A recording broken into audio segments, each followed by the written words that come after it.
We're taught that when you're attacked, publicly or privately, you must fight back, or at least explain yourself.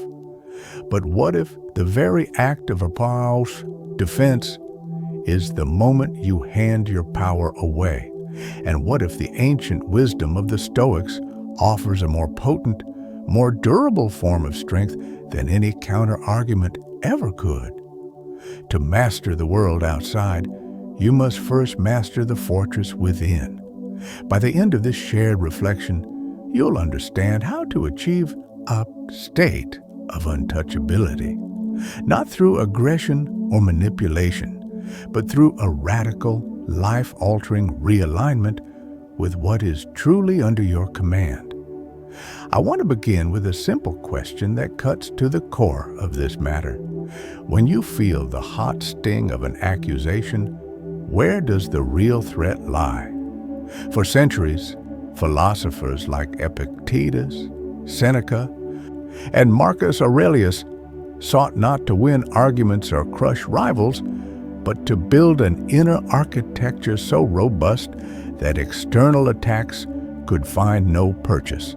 The modern world often misunderstands this pursuit, conflating Stoicism with a mere absence of emotion or a grim fatalism. This is a crucial misconception. The Stoic path isn't about feeling nothing. It's about judging events correctly, understanding the essential distinction between what is up to us and what is not up to us. The famous dichotomy of control. This understanding is the foundation of all true power. Everything outside your voluntary choice, the actions of others, the reputation they assign you, the words they speak, these are simply not yours to manage. To attempt to manage them is to invite continuous frustration and eventual defeat. Now, before we continue this deeper exploration, a brief but essential note. The philosophy we discuss here is a set of educational and reflective tools for personal growth and ethical living. It is not a substitute for professional, medical, legal, or psychological advice. True wisdom requires you to reflect on these principles and consult qualified sources for personal and critical life decisions. When a public jab lands or a loved one unleashes a stinging accusation, the first reaction is a tremor in the self, a need to correct the record. Our pulse spikes, fueled by the natural but ill-informed desire for social validation. This reaction treats the perception others hold of us as if it were the substance of our character. The Machiavellian perspective, which is purely focused on external power, rightly observes that to defend yourself is to kneel, to acknowledge that the accuser's frame, their judgment, has authority over your own dignity. You've accepted that you are on trial, and the moment you enter that courtroom, you've accepted the accuser's jurisdiction. But the Stoic approach takes this insight to a deeper level, transforming a power game tactic into an act of self-sovereignty. The Stoic knows that the only thing threatened by an accusation is a judgment held by an external mind, a mind over which you have no ultimate control. The only thing you can lose is the dignity of your response, now, which is squarely within your control. So, when the verbal attack comes, the first most powerful move is to impose a most conscious pause. This pause is the moment of separation, the moment you disengage your proheresis, your faculty of choice, from the automatic, reactive impulse. In that sliver of stillness, you can choose to regard the accusation not as a verdict, but as a neutral event, no more meaningful than a stone thrown into a vast ocean. The strong person, the one practicing genuine inner mastery, lets the accusation hang unanswered. This silence is not merely a tactic of social combat, though it often has that powerful effect. It is a genuine, disciplined acknowledgement that your character does not require validation from an external source, like a mighty fortress whose walls are tested by a volley of arrows. You remain unmoved. The arrows do not breach the walls. They simply fall to the ground. In fact, by refusing to explain, you deny the attacker the very friction they sought. You refuse to accept the premise of their fight. You deny them the authority to judge, not with words, but with an absolute, undeniable presence. This is the predator's silence, transformed into the philosopher's stillness. Your goal isn't to be feared. That is a shallow goal rooted in fear itself. Your goal is to be respected as someone whose internal alignment is so complete that external opinion cannot perturb them. I recall a situation involving a dedicated colleague named Elias, whose downfall was entirely preventable. Elias was known for his innovative ideas, but he was also acutely sensitive to criticism. One day, a project failed, and a senior manager who privately resented Elias's rising profile publicly stated, "Elias, your ideas are reckless and consistently cost the firm money." Elias's first impulse, the fatal mistake, was to rush to a defense. He stammered out budget sheets, timelines, and mitigating factors. The more he explained, the more desperate he looked. He was so busy trying to correct the perceived fact of the accusation that he never saw the frame he had accepted. By the end of his justification, he had unwittingly validated the premise that his success was conditional on his ability to please this specific critic. He lost not because his argument was weak, but because he had voluntarily submitted to the jurisdiction of his accuser.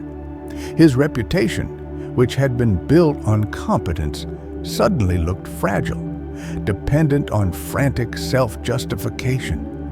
That was the moment of his downfall, the moment he tried to manage the unmanageable, someone else's hostile perception. The correct move, the Stoic reframing,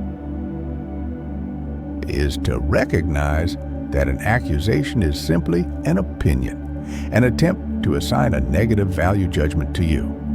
Since you know that value resides only in your own virtuous intention, your proheresis, you simply refuse the assigned value. When Epictetus advised, "Remember that it is not the man who reviles or strikes you who insults you, but your judgment that these things are insulting," he was giving you the blueprint for this instantaneous power flip. You are not defending a fragile ego. You are protecting an inviolable internal truth. Consider the case of Anya, a highly private and focused research scientist. Anya experienced a delayed awakening after years of being drawn into petty professional squabbles. She was often accused of being cold or arrogant due to her refusal to engage in office gossip or small talk. For years, she would try to be warmer, force smiles, and over-explain her focus, which only exhausted her and made her seem inauthentic. The hard lesson she learned came during a conflict over research funding. A rival, during a tense meeting, sneered, "Anya, you always hide your work because you think you're the only smart person in the room." The old Anya would have been triggered, rushing to prove her collaborative nature. But this time, she remembered the lesson of the mirror. She paused, looked at her accuser with calm, steady eyes, and simply said, "That is an assessment I do not share." No explanation, no defense. She placed the weight of the statement, the judgment, back upon the accuser. The rival, expecting a defensive torrent, was left with an empty silence to fill. Suddenly, the rival's attack looked like what it was, an insecure projection, not a statement of fact. This taught Anya that the most powerful response to an attack is often the one that makes the attacker explain their own words. This brings us to the most effective counterpunch, which is no punch at all, but a deliberate shift of focus. If someone launches a character assassination, you don't engage with the character assessment. Instead, you redirect the conversation back to the task, the principle, or the underlying agenda. Like the CEO who, when accused of a reckless strategy, simply leaned back and asked, "Interesting. Tell us your strategy." You place the burden of proof, the pressure of performance, back on the challenger. The question isn't about you anymore. It's about them and their proposed alternative. By doing so, you demonstrate that your attention is reserved for things of consequence and that their petty attack simply doesn't rise to the level of a worthy response. This commitment to non-reaction is truly a form of psychological torture. For the insecure aggressor, they wanted conflict, a target to absorb their venom. Instead, you gave them a void. They begin to escalate, repeating the accusation louder, adding details, looking around for validation, because your silence is unbearable. They are attempting to provoke a reaction that would grant them relevance. But the Stoic remains like a ship in a storm, anchored by unshakable principles. The winds and waves of external opinion crash against the hull, but they cannot move the anchor. The external pressure, which was meant to destroy you, ends up revealing the insecurity of the attacker, who by chasing your attention ends up destroying their own credibility. This discipline works even in the most volatile of human arenas, our intimate relationships. An accusation like, "You don't care about me anymore," is an helpful emotional trap. The panicking person rushes to reassure, to prove their love with actions and words, thereby confirming the frame that their love is currently deficient and must be justified. The deeper Stoic approach, which is rooted in genuine care for the other person's soul, but not their irrational judgment, is to pause and state a simple truth that refuses the premise. A calm, steady look and a quiet declaration like, "That is not how I perceive our bond," shifts the emotional tempo. You have not defended yourself, you have defined your reality. The other person is forced to reflect not on your supposed failure, but on the validity and origin of their own deeply felt, but potentially flawed, judgment. The greatest reward for this tireless inner training is a genuine, earned aura that is infinitely better than a fragile reputation. A reputation is something built on public opinion, easily shattered by a single rumor. An aura is a silent, unshakable emanation built on consistent, disciplined action and non-reaction. You don't build it by being liked or approved of. You build it by being demonstrably unmoved by the opinions of others. You are not feared, but no one dares to move against you casually. This is the incredible transformation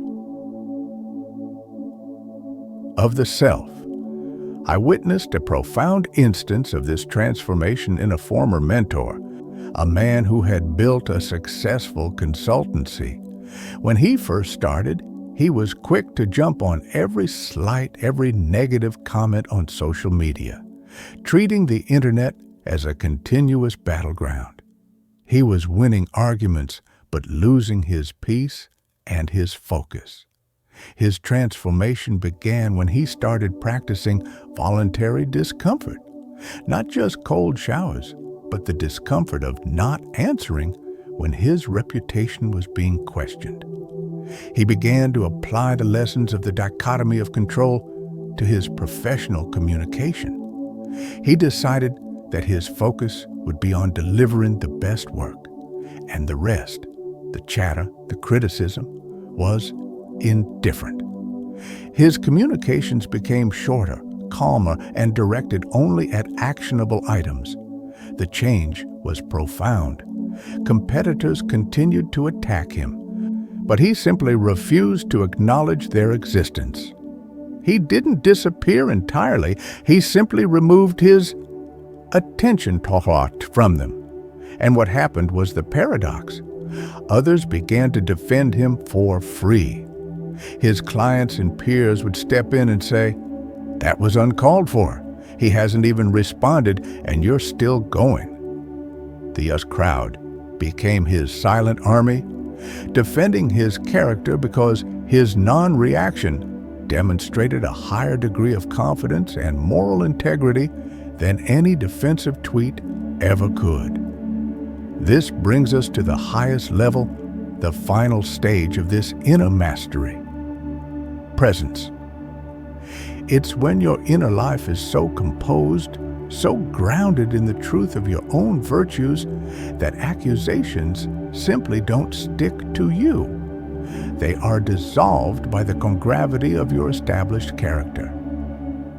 You have done the hard work of building your life like an architect, habit by habit, principle by principle, until the very structure of your existence is the defense. When you practice this discipline, when you refuse to defend, you are making a powerful declaration. You are not living by other people's judgments. You are defining yourself. And the world eventually adapts to that definition. The question I posed at the start, where does the real threat lie, can now be answered. The threat lies not in the words spoken against you, but in your own volition. Your choice to invest your precious attention and internal peace in things that are ultimately not yours to control. From this moment forward, the path is clear. No explanations where none are warranted. No justifications for the truth of your intent. Only moves that reassert your own control over your inner life. You stop chasing validation and you start living by virtue. This is the radical freedom that the Stoics promised. The man who never defends himself is the one who ultimately never needs to either. If you wish to deepen this process of fortifying the self, the next natural chapter in this exploration is the disciplined practice of negative visualization. The Stoic art of contemplating adversity not to invite disaster, but to make the present moment robust and to steel the will against the inevitable storms ahead. It is another quiet move that shifts the power in your favor, and that is what we will explore next time.